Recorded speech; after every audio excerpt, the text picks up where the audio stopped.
Ricaco's room. I became friends with Ricaco, who was my neighbor in my apartment. They spend their time together without any trouble, but when Ricaco's true nature is gradually revealed to them, a terrible fear awaits them. I had a drink on the way home from work and was on my way home in a good mood.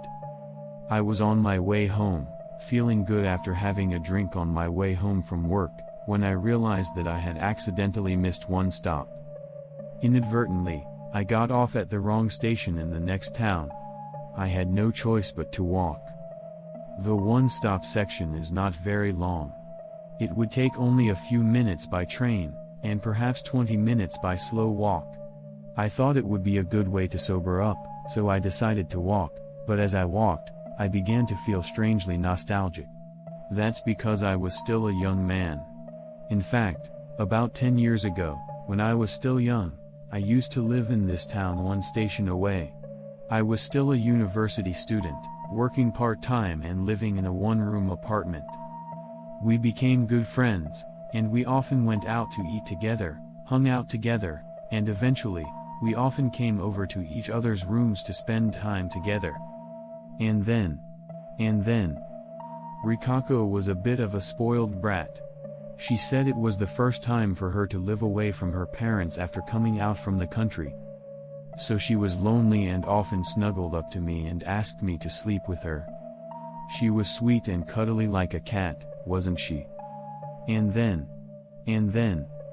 I don't know, my head is a blur. I had such a cute girlfriend and it must have been my youth. Why is my head so foggy? I can't remember the important things. First of all, I am now completely disconnected from Ricaco. Why? Why did we break up? Spontaneous breakup? That's absurd. I can't remember the important thing. My feet were heading toward the apartment where we used to live, trying to get rid of the blur. Come to think of it, why haven't I visited this place once in the past 10 years, even though it was so close by? It would have been nice to take a walk to my old home, at least once. I'm almost to my old apartment. I'm almost there, but for some reason my footing is dizzy. I feel flustered, as if I am walking in a dream. My heart is pounding.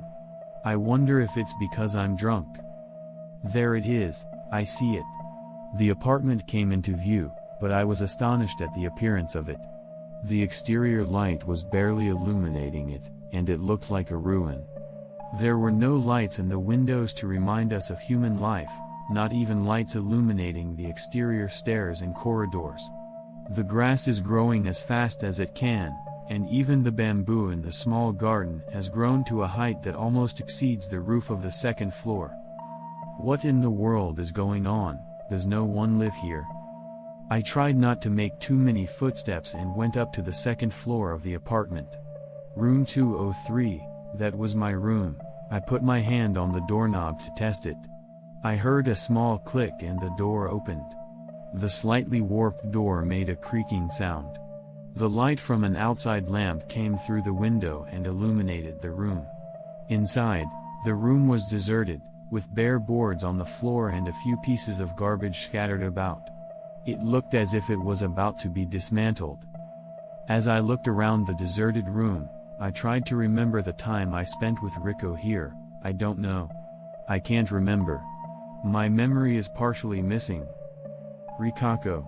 Ricaco. I was mumbling her name. And then I went to room 202, Ricaco's room. I slowly turned the doorknob. There was a small click, and the door opened somewhat tighter than before.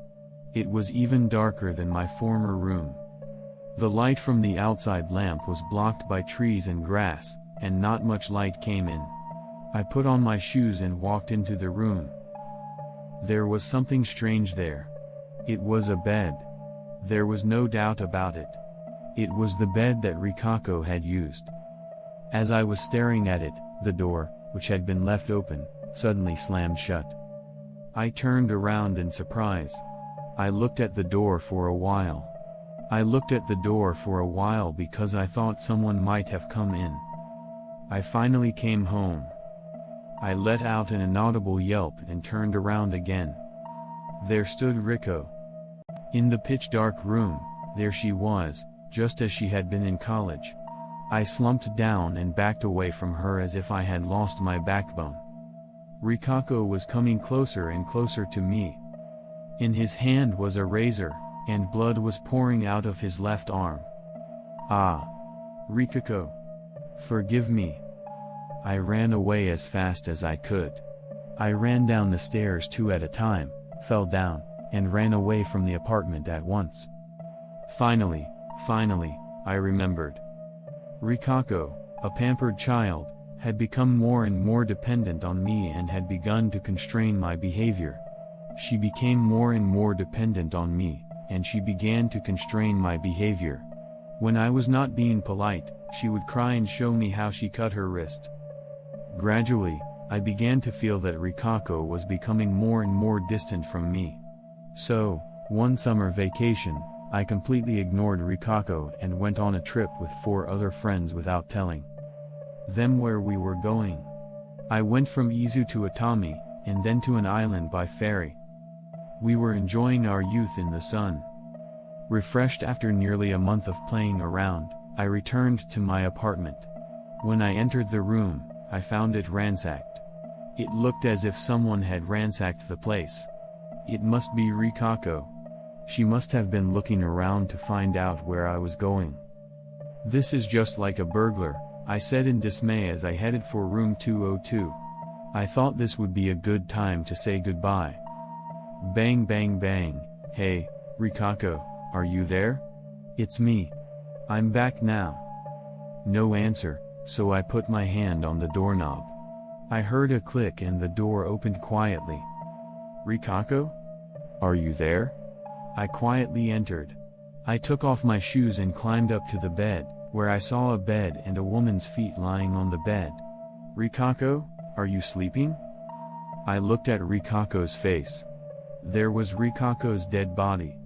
The bed was covered with reddish-black blood. Some of it had already begun to dry. Ricaco's left arm was split open from the wrist to the elbow, and it seemed to have bled heavily from there. In his right hand was a razor.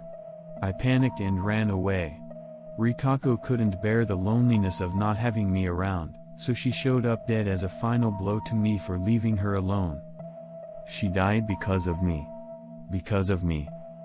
I wandered around and found myself in a neighboring town where the police had taken me into custody. I was so shocked that I lost my memory and couldn't even speak, so I was temporarily placed in an institution. My parents from the countryside came to see me right away. I guess they knew my identity from my student ID card, etc., and they immediately contacted the school and my parents.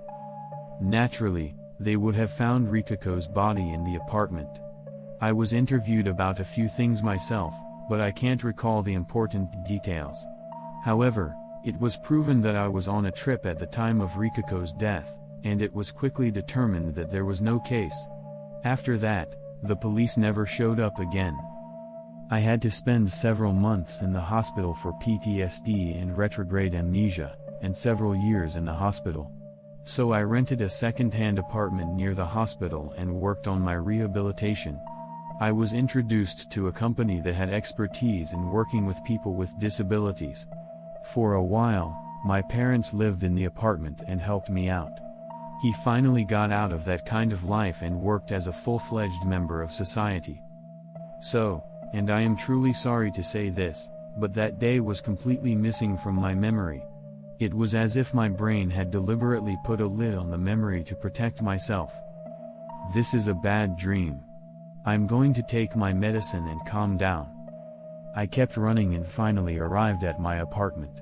Room 404. I unlocked the door with a jingle, turned the doorknob, and entered the room. Turn on the fluorescent light switch. The light blinked on and off repeatedly until it finally came on. I found Kakuryukin's new room. In the middle of my room stood a bloodied Ricaco. This is the end of this story. Thank you for listening to the end.